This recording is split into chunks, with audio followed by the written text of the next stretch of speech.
প্রবাস কল্যাণ মন্ত্রণালয়ের মাধ্যমে বিদেশ থেকে আসা 10 জনের একটা ট্রেনিং হয়েছে।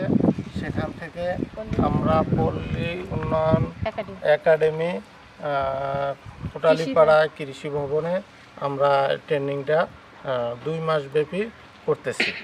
তাই আমরা আগেও কৃষিকাজেও বাড়িতে করি, তবে এখান থেকে যে ট্রেনিং নিচ্ছি তা থেকে সম্পূর্ণ আরও উন্নত সব কিছু পাচ্ছি।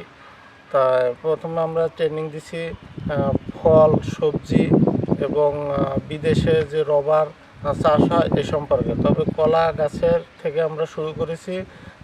সেখানে কলা গাছের চারা রোপণ থেকে এবং কিভাবে ভালো চারা নেওয়া যায়, কোন চারাটা ভালো এ থেকে শুরু করে মাদা তৈরি থেকে এবং ফিল্ডে কিভাবে হবে কলা ভালো সেভাবে আমরা নিছি।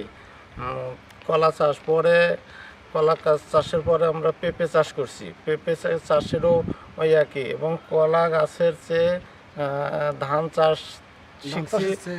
ধান চাষের চেয়ে কলা গাছে 5 থেকে 6 গুণ বেশি লাভবান হওয়া যায়।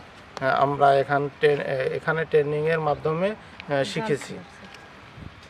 পেঁপে বাগানের পরে আমরা শিখছি সবজি যেমন আছে টমেটো, বেগুন, সিম, পাতাকপি, ফুলকপি, বাঁধাকপি। আর এগুলো আমরা গ্রামেও আগেও চাষাবাদ করছি, কিন্তু এখানে ট্রেনিংয়ের মাধ্যমে জানতে পারলাম যেভাবে চাষাবাদ করলে আমাদের আগের তুলনায় অনেক ফলন বৃদ্ধি করা যায় এবং বেশি লাভবান হওয়া যায়। এগুলো সব শিখছি। চারা উৎপাদন থেকে সব কিভাবে হারভেস্ট করতে হবে, কিভাবে কোথায় বিক্রি করতে হবে, কখন চারাটা রোপণ করতে হবে, এগুলো আমরা প্র্যাকটিক্যালে সুন্দরভাবে শিখছি।